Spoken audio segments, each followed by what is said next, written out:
beautiful day, coming together to remember, to mourn, to grieve, and also be witness to the work that remains, that we are called to do. I come more as a Hindu this morning than a Unitarian Universalist,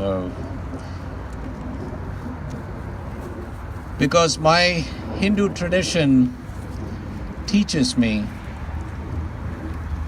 that all life is sacred, that everyone has inherent dignity and divinity, that we are enjoined not only to honor, but to uplift and support, that we are all interconnected, that we are, as the Rig Veda says, a Vasudhaiva Kutumbakam, God's people, God's family, that in turn invites us to be supporting, nourishing life, not harming and taking life, which is a concept that is enshrined in the principle of ahimsa, which literally means do no harm. A principle that Mahatma Gandhi utilized in developing an effective campaign of nonviolent civil disobedience that in turn led to India's independence and freedom. A principle that in turn the Reverend Dr. Martin Luther King Jr. and others employed during the civil rights struggle. These are fundamental principles that guide the lives and the ideas of many Hindus. Now, as we have witnessed over and over again, our country seems to be running out of safe spaces. Not just a church in Sutherland Springs, not just an outdoor concert in Las Vegas, not just a nightclub in Orlando, not just Mother Emanuel AME Church, not just a holiday office party at San Bernardino, not a community college in Umpqua or a movie theater in Aurora or a dorm at Virginia Tech, and certainly not a first grade classroom in Newtown, Connecticut. Mass shootings, as we are all too familiar, are a daily occurrence in our country. Or to be exact, 307 mass shootings so far in 2017. 307. We have 5% of the world's population and 31% of the world's mass shootings. We have around 30,000 violent deaths in this country every year. It should not be this easy in our country for a person with murderous intent to purchase weapons of war. Amen. But it is. Racism, homophobia, transphobia, sexism, xenophobia, domestic violence, toxic masculinity might be killers on their own, but our incredibly lax gun laws have outfitted these killers for combat. That's right. Yes. Our nation's irrational love affair with guns continues to cause incredible, unnecessary human carnage.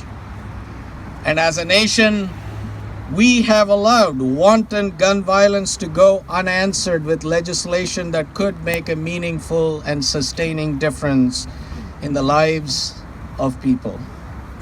And it is a moral failure that people are still able to purchase weapons of war and use them, purchase them like a loaf of bread.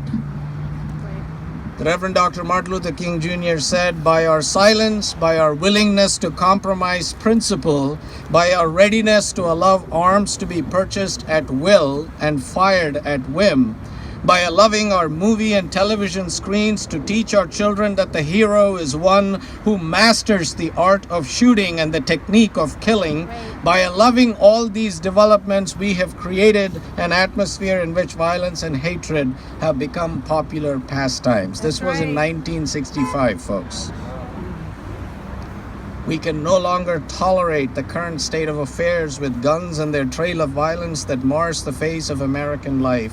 And as people of faith and faithful people concerned for the health, safety, and well-being of one another, we must decide together to establish and enforce comprehensive and strict gun control and thereby end so much unnecessary sorrow, violence, and death.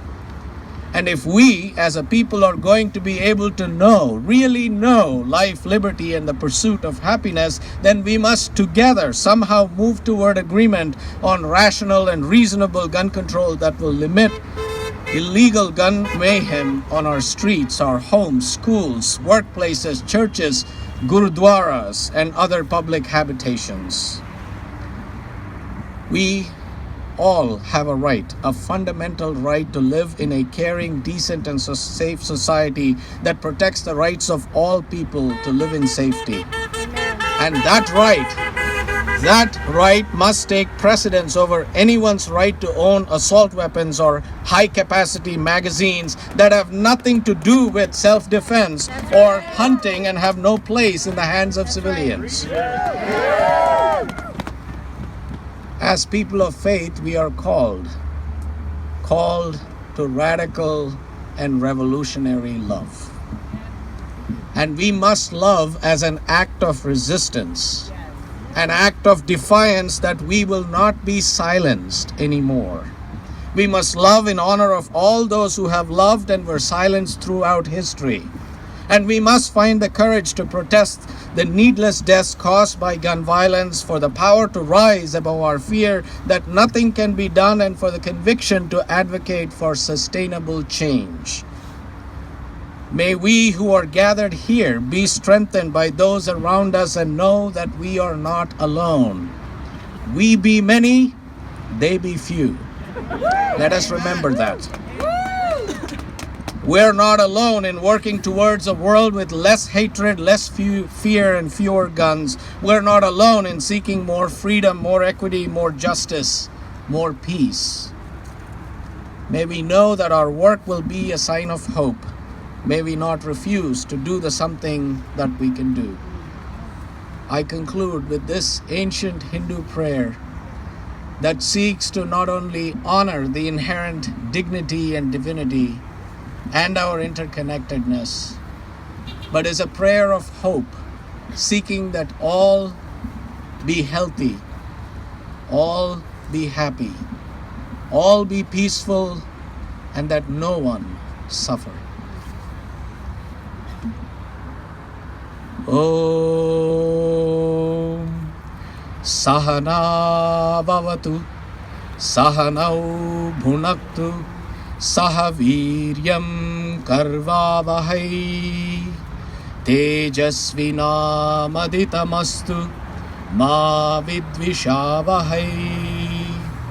Om Sarvesham Swastir Bhavatu Sarvesham Shantir Bhavatu Sarvesham Purnam Bhavatu Sarvesham Mangalam Bhavatu Sarve Santu Sukinaha Sarve Santu Niramayaha Sarve Bhadrani Pashyantu Ma Kaschit Dukkha Bhag Bhavet. Om Shanti Shanti Shanti. Om Shanti Shanti Shanti. Om Shanti Shanti Shanti.